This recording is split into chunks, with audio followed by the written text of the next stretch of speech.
Par Larry Hodgson 27 février 2016 Une fontaine d'argent pour la plate-bande. Stachybeio grigio.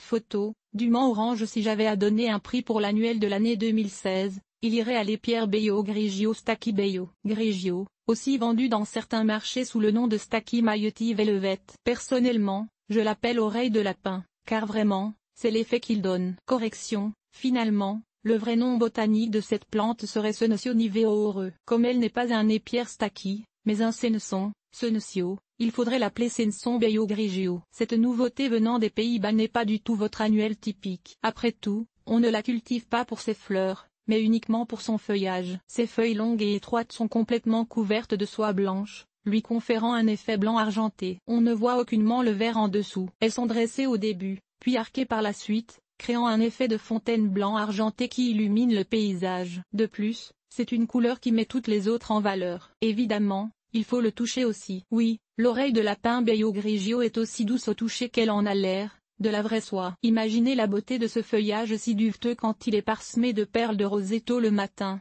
Superbe. La plante atteint environ 25 à 30 cm de hauteur par 30 à 45 cm de diamètre et se divise à la base pour devenir de plus en plus épais au cours de l'été. Elle préfère le plein soleil et un sol bien drainé, voire un peu sec. Il ne faut surtout pas la cultiver dans un sol détrempé, sinon elle tend à pourrir. Elle peut survivre à la mi-ombre, mais alors ses feuilles tendent à s'affaisser et sa croissance sera réduite ou même nulle. C'est un excellent choix pour la plate-bande tout comme pour la culture en pot. N'attendez pas les fleurs, à moins que vous ne résidiez dans le sud, car elle ne parvient pas à la floraison sous les longs jours d'été des régions septentrionales. Là où elle peut fleurir, la floraison a lieu en octobre ou novembre. Elle produit alors une grosse fleur jaune sur une tige de 120 cm. L'oreille de lapin Beio grigio est vendue comme annuelle, mais serait vivace dans les zones 7 à 9. C'est une proche parente de la nettement plus rustique, zone 3, épierre laineuse, S. byzantina, aussi appelée oreille d'ours. Un couvre-sol populaire aux feuilles plus ovales et moins argentées. Je la rentre dans la maison l'hiver, la cultivant devant une fenêtre ensoleillée. Au printemps,